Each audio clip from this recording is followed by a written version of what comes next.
So we're gonna start today with a couple myths about radio and print. So everybody has a little paddle in front of you. So hold it up for the smiley face if you think this is true, and the sad face if you think it's false. So our first myth is that everybody is listening to only Pandora, Spotify, and satellite radio. Okay, that is false. Okay. So local broadcast radio reaches about 91% of the population of people 25 to 54 on a weekly basis. And of the people that do listen to Pandora and Spotify and satellite radio, 91% of those subscribers also listen to broadcast radio. So while they might go back and forth, they're not exclusive to the digital platforms. All right, myth number 2, print is not environmentally friendly. All right, so this is also false. The print industries actually help protect the environment, and some of it is out of self-interest.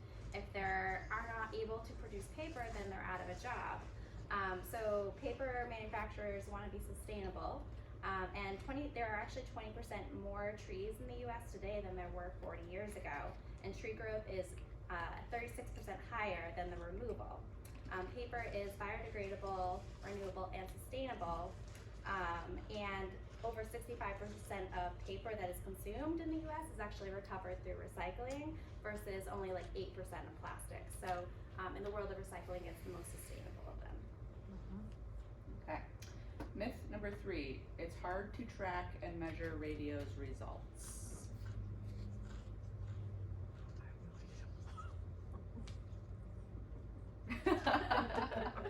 Okay, so radio advertising, if you're paying attention to what's happening in your business, can easily be tracked by both online and offline. According to a Nielsen study in 2018, listeners who heard a radio ad are 3 times more likely to take significant action as to compare to those who haven't. So you could see an increase of 20% in store visits, 75% websites visits, 40% in inquiries about your product or service. So it's really more about paying attention to what's happening in your business during your advertising campaigns and seeing where those lifts might be happening. All right, number 4, digital media is more effective than printed media. So this is also false. While advertising emails can be often sent directly through the spam, 81% of consumers still read or skim their advertising mail. The direct mail generates a 4.4% response rate versus 0.12% generated by digital mail. And consumers will visit a brand's website 10% more often in response to a direct mail than to an email. And what I've seen is that nonprofits who use direct mail also see a 40% increase in online donations from their direct mail efforts. Okay, myth number 5, everybody turns off the radio when a commercial comes on. Okay, false. So on average, radio retains about 93% of its audience during commercial breaks. And if a station is averaging 4 to 6 minute spot breaks, they maintain nearly 90% of their lead-in audience, meaning the people that were listening to the song leading into the break. So as you'd imagine, most stations do 4 to 6 minute commercial breaks in order to keep the attention of those people that are listening. All right, myth number 6, print marketing is expensive. This is also false. If you think about the cost per acquisition, direct mail is actually very cost effective versus paid search and internet display. And then you also have opportunities for doing higher volumes with print to bring the cost down. So there's a lot of flexibility with print when it comes to the cost per piece. All right. Okay. So now that everybody has successfully played our game, we're going to pass around our bag of prizes. So please pick out some prizes for however many questions you think you got right and pass it around. There's candy and koozies and Post-its and fun stuff. Right, and we also have a door prize, so we'd love to hear a little bit about you. So just your name, your business, and what maybe is the biggest myth about what the industry that you work in. And then if you have a business card, if you want to put it in the box, we'll draw a door prize at the end. You want to go first? Sure. Well, I don't have a business card. We're not. My name is Ben Kaufman. I work at the Samaritan House, the homeless shelter here in St. Albans. And I also actually cover sports for the County Courier, the newspaper out of Venusburg. Mostly here for the shelter today. And I'd say the biggest myth about our industry is probably that homeless people are lazy or addicted. A lot of people end up there just by unfortunate circumstances that are not always of their own doing. Okay. Roseanne Kramer, Runway Auto, and the biggest, I do collision repair, probably the biggest myth is that we're all crooks. Thanks to 2020 and 60 minutes and stuff like that. My name is Shannon Harvey and I'm with Vermont Clothing Company, and we're like a little fish in retail trying to swim in a very big ocean. But we're just trying to define us as being really special Vermonters. Serving Vermonters. We won't make it. Do you guys want to? Yeah, I won't put my business card in because I think that would be unfair. But I'm Mike Lannen. I run a website design and development and digital marketing company called Eternity, based out of Burlington, and a small office in Barrie, and just here to support these lovely ladies. And yeah, biggest myth, right? Is the thing. Yeah, biggest myth that anybody can make a website. Technically, it's true, but yeah, I'll leave it at that. Effective. Effective. Website. So yeah, Jay Cummings with this bank, and I run the marketing department here. So I'm always looking for new and exciting ways to, or effective ways. They might not be new and exciting, but the best ways to get in front of our customers. Biggest myth. I don't know. What do you guys think the myths are? But I almost wanted to say what was it like the crooks, but it's amazing. You know what? I'll share. For every transaction that somebody sees, there's probably 15 people behind the scenes of all the things they have to do. So when somebody comes in just to make a deposit, there's a whole team of people between IT and compliance and all of that other stuff, of all the things that we have to watch out for. It's when I look at everything, I wonder how a bank could even make money, all the stuff that we have to do. So, welcome, folks. Hi there. Welcome. Grab a chair. We just barely did some discussions. We're doing introductions now, so Good timing.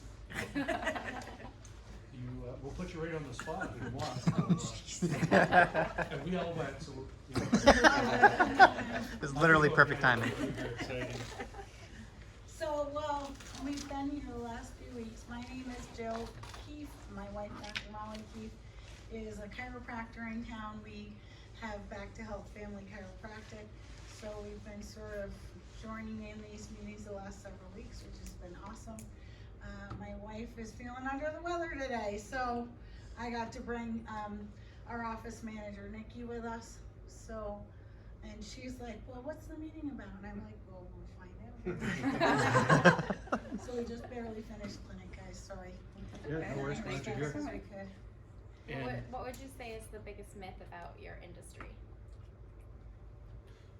What is the biggest myth? What is the biggest myth about chiropractic? Well, I think for us, the biggest struggle is trying to make chiropractic approachable for the everyday person.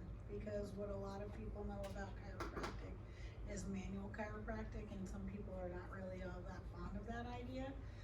My wife actually is an instrument adjuster. We do activator in our clinic, and we have another chiropractor that works there as well, and she also does instrument adjusting.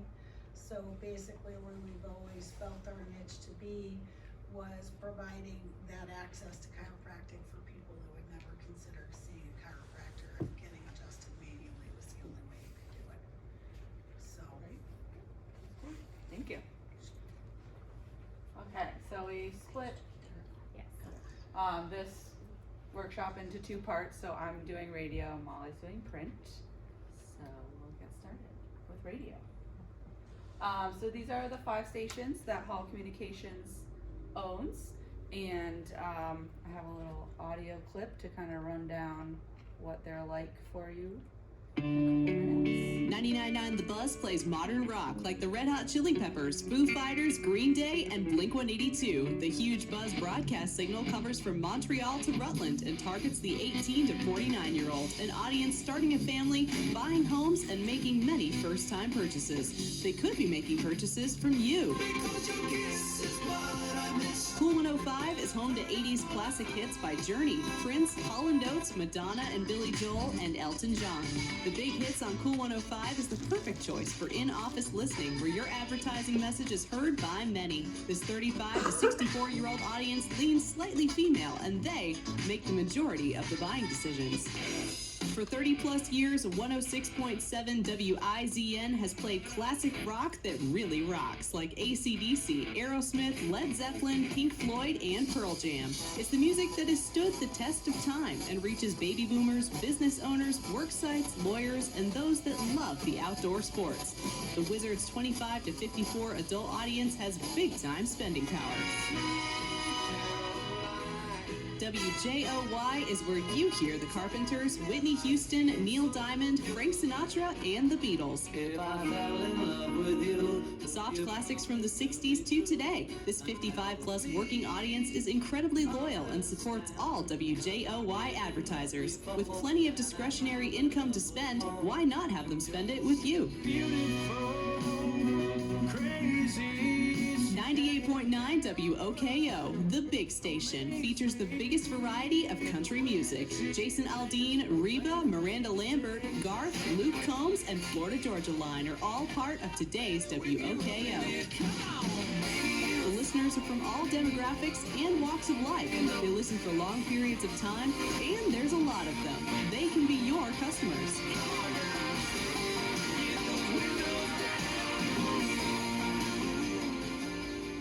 That kind of gives you an idea of some of the different stations in the market and their demographics and formats. So this is a map of what we call our metro population in the state of Vermont. And the local metro population in this green and yellow area is about 333,000 people.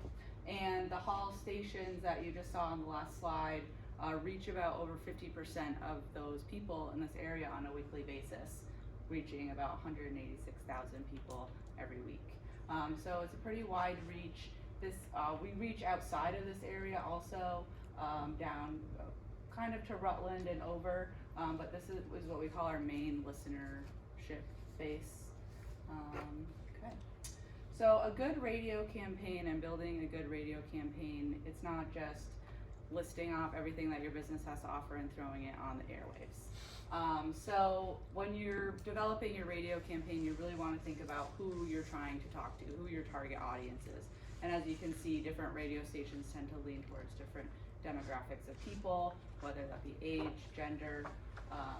So you want to think about who's listening to the station and how to target your message to those people specifically. Reach, you want to make sure you're reaching the right area of the state for where your customers are and that it makes sense where your message is being heard. And frequency, so everybody knows the rule of 7 in marketing. I think it's gone up now exponentially with all the digital marketing, but that a consumer has to see or hear your message at least 7 times before it even begins to cut through the clutter of the thousands of marketing messages that people are exposed to every single day. So making sure that your radio campaign has enough commercials in it, either throughout the day or over a long period of time, so that people continue to hear it over and over again, and it builds that brand awareness in their mind of who you are and what you do. And well thought out and creative production. That's probably the most important part of your radio campaign, is the actual ad and what it's saying to people and what message is coming across when people hear it on the airwaves. Do they find it annoying? Are they going to immediately change the channel as soon as it comes on? I'm sure everybody can think of a couple ads that they hear that they're like, I just can't hear this ad anymore. Or does it catch them and they think it starts those wheels turning and they're starting to think about why they might need that product or service, or it reminds them of something in their everyday life that they've been putting off or that they need to think about. So I have a video of some of our clients. These are local business people. You might recognize some of them. They are all on a program that we call the Advantage Plan, and that is a plan that is an annual branding campaign that you kind of choose the different stations you want to be on, and you run a certain amount of commercials every month. And it's really good for building up that brand awareness in the market in your customers' minds. So we'll just hear what some of them have to say.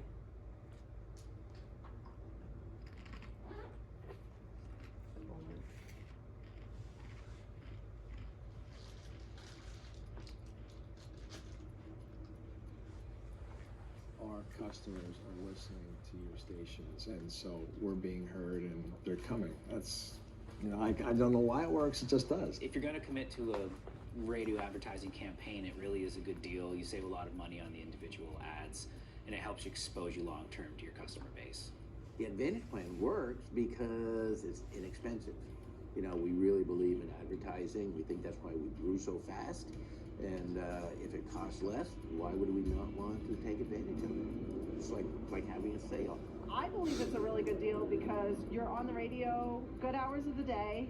I believe that it's also a very good deal because, again, the consistency, you're on there on a regular basis. I think people really get to recognize you. I think it's the best return on my investment because people tell me they hear it. I've done other advertising and I never get any feedback, so I think it's the feedback that I receive. We've been doing this for 5 years. We do it every month for 10 days. We're on 5 radio stations, so everywhere I go, people said, oh my God, I heard your ad.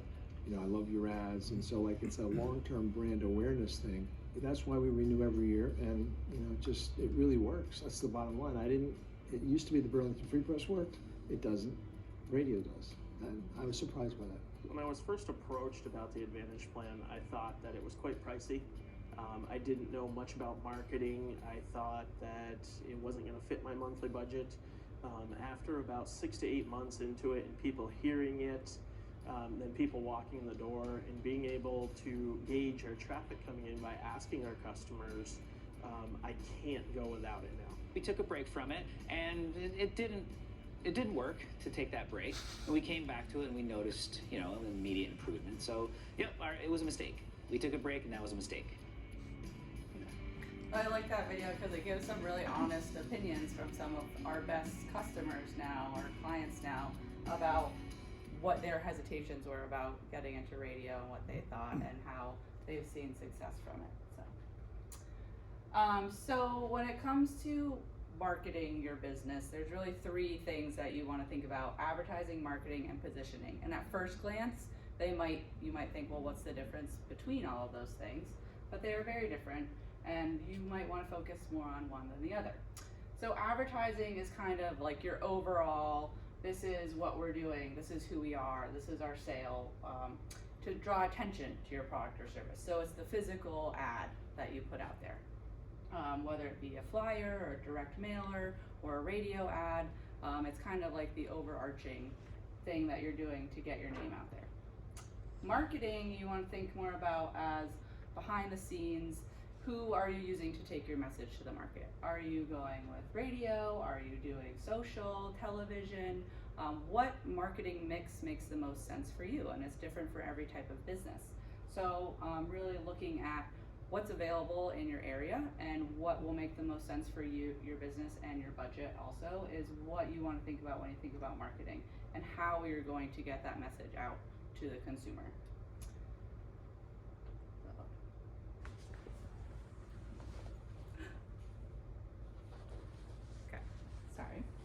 And then positioning. So positioning is really like the meat and potatoes of your advertising and your marketing. And that's where you really start to dig into who are you, what is your business, but also who is your target audience. Not just how old they are they male or female, but what are they looking for? What are their wants, needs, and desires? And how do you take your advertising and your marketing to that next level where you're really going to be cutting through all of the messages out there and reaching them on a level where they're like, you get me, you know what I'm thinking. So like this McDonald's ad, the thing you want when you order salad, like, okay, right? That cuts through and makes you think, oh, they understand what I'm thinking. And so you wanna make sure that your business is where your target wants you to be, not where you think your target wants you to be. So kind of taking a step back from your business, which is hard because you're in it every day, and thinking about your customer, thinking about what does my customer see when I walk through the door of this business? What is their first impression? Why are they coming to my business? Why would they come to my business? And it can be difficult to do that because maybe you're not really sure. But it's important when you're thinking about your marketing messages and your positioning to take that step back and think about your target audience and who they are and what their wants, needs, and desires really are. Okay, so we put together a little script writing exercise for you guys. So there's a sheet in front of you with some questions on it that I typically use when I have people start to think about doing radio and writing up a script. So the first question is, what's your business name? How are you identified in the market? And what is your unique selling proposition? What is the thing that makes you different from your competitors? There's lots of chiropractic offices out there. Why would somebody come to you over the others? And it's not necessarily because you have easy parking. It's not necessarily because you're right downtown and right in the middle of everything. It could be that you're approachable. It could be that you're affordable. It could be that you have different payment options. For a car dealer, this is a good analogy. Every car dealer is on the radio all the time, and they're always saying, we've got hundreds of cars on the lot, but does the customer care how many cars are on the lot, or do they care that they can drive away in the car that they want today? So instead of saying we have hundreds of cars on the lot, going back into that customer's mind and saying, what's the benefit to my potential customer? Why are they going to come here? Not because we have a huge car lot that they have to walk around all day to find the car that they want, but they could drive away in the exact car that they're looking for today. And then who is your ideal target audience and customer? Not just the general demographics, but who do you see come into your business every day? And what are they looking for? What are their needs? What does your product or service meet for them? So what needs are you meeting for those customers? Clothing, is it something different and new that they can't find anywhere else? What's the benefit of them coming to you over going online and ordering something? And what is your call to action? Because every successful ad has a call to action, whether it be make an appointment today, come see us today, visit us online. And how will your customers find you or more information about your business? So making sure you include a website or your address, your locator, as we call it sometimes in a radio ad. Doesn't necessarily have to be your full address, street and zip code, could just be Franklin Park West. Everybody knows where that is. So we don't put phone numbers in radio ads anymore because the first thing people are gonna do is Google your business if they need more information. So making sure that you have a website and an online presence if you're going to be doing any kind of substantial radio advertising is really important to the success of a campaign. And what kind of style creative is your business suited for? Is your business funny? Do you want to use humor to attract people? Do you want to play on emotions? Do you want to tell a story about a client that's come to you that you have helped change their life with pain management? What kind of creative do you feel fits with your business? Because a cute, funny ad is not always appropriate for certain businesses. So, okay. Then that's it. So does anybody have any questions about the script or want to share anything that they thought of?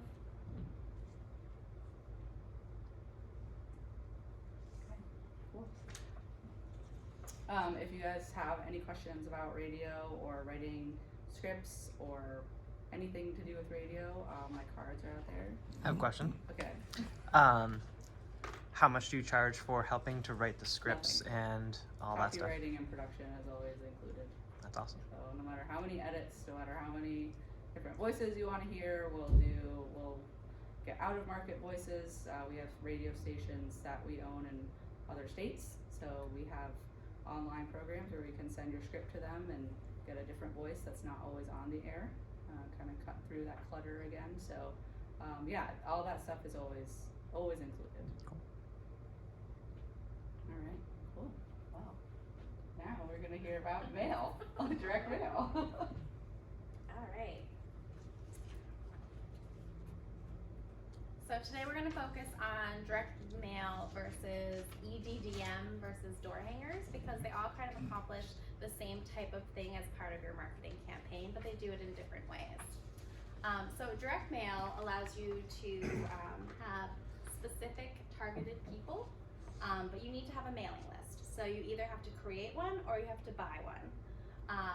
Having a mailing list is great because it allows you to follow up, because you know who exactly it is that got your message. But you also need a mailing permit, and so that's an investment as well. So those are some of the things to think about when you're doing direct mail. Every door direct mail, which is EDDM, you'll see it's a subset of direct mail. Now the advantage of this is that you don't need to have a mailing list. You don't need to have a mailing permit. There's no addressing or sorting, and the postage is significantly cheaper. So it's a little over 19 cents per piece right now. To give you a reference, a stamp right now I think is 55 cents, and doing a traditional direct mail campaign is about 30 cents. So this is the cheapest kind of postage rate you can get with the Every Door direct mail. But there are also a lot of cons as to what you can and cannot send through Every Door direct mail, whereas regular direct mail is a little bit more flexible. So with Every Door direct mail, you have to make sure that you're within the confines of USPS's regulations, which they like to change a lot. Right now it has to be 10.5 inches long, or 6 inches tall, or 1/4 inch thick. But it also can't be longer than 15 inches, higher than 12 inches, or thicker than 3/4 of an inch. So there's a lot of more factors that you have to consider when you're doing Every Door direct mail versus a direct mail, which is a little bit more flexible on the sizes. Hey, Molly? Yeah. When you say 1/4 inch thick, are we talking like, is that Yeah, what that? so if you wanted to Really? send like a 3x3 card, you would have to make sure it was 1/4 inch thick. Huh. Yeah. So it has to hit one of those minimum requirements, and it can't be any outside of any of the maximum requirements. Yeah. So to get that great postage rate, you do have to kind of go within the rules. I don't know where they came up with these sizes, because they're not the traditional sizes that you would do if you were sending out a regular direct mail campaign. I mailed a pen to somebody once in an envelope and they rejected it because it was too thick. Too thick, yeah. So I was kind of curious at that. Yeah. So I like to bring up door hangers because they are actually very similar to an Every Door direct mail. However, the difference is you don't have to pay for postage, right? But you do have to actually use your time to hang them. So it accomplishes the same type of marketing message for you, but instead of paying for postage, you're using your time. So you always have to use, either time or money when you're talking about marketing. So this is one of the things where it's more time but less money. Do you do a lot of those? Do you have customers that do a lot of I those? do. I mean, there's certain industries that I think that would be It works really perfect well. for. Yep. But then you get to a point where you don't have the time or the employees to go and hang those, and that's where Every Door direct mail kind of comes in. So I like to think of Every Door direct mail as kind of like the Goldilocks of the direct mail systems, because it's kind of like that magic between like both of them. Yeah.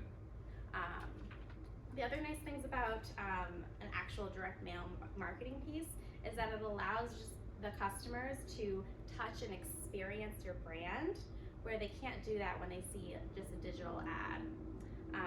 The touch is a stronger emotional connection, which is one of the reasons why it's so effective. The other thing to think about when you're mailing something to somebody, or if you're hanging it on their door, there's no ad blocker, there's no spam filter, there's no unsubscribe link. So this allows you to have a little bit more flexibility with getting your marketing message across, because you can bypass all of those things. So let's talk about Every Door direct mail. Got a little video.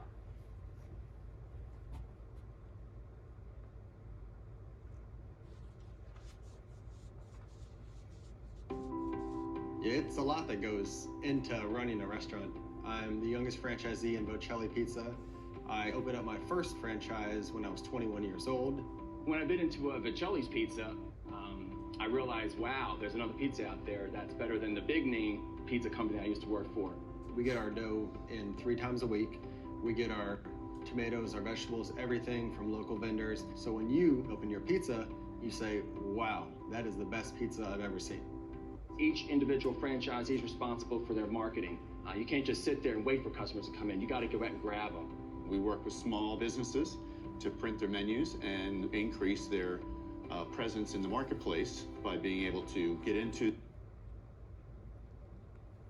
the Every Door direct mail program. Once I learned what Every Door direct mail was, I thought this is awesome. You don't need a marketing MBA for this, all right? You could just sit down, open up the website, it'll guide you through the steps. You don't need a mailing list. You can select households and businesses. So it's an incredibly cost-effective way to get your message out there. And that's the best part of it, because on the website, you can specifically target that neighborhood that you haven't received a lot of calls from.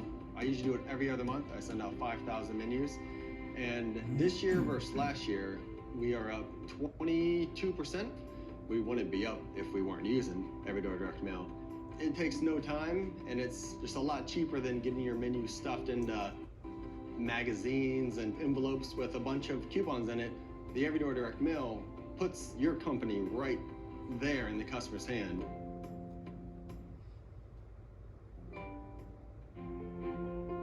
How do you get the word out to the people near your business who matter most? Do it with Every Door direct mail. It features an online mapping tool for finding potential customers near your business. To use the mapping tool, enter a starting point. Then select nearby postal routes where you want your mail pieces delivered. You can see demographic data based on census reports, like age range and average household size and income, and choose among available routes. When you're finished planning your mailing, you can schedule it for delivery. Each mail piece costs less than the price of a stamp to send. Creating your mailing is easy too. You can do it yourself or find a list of printers or mail service providers on USPS.com. When your mail pieces are ready, bring them to the post office and we'll deliver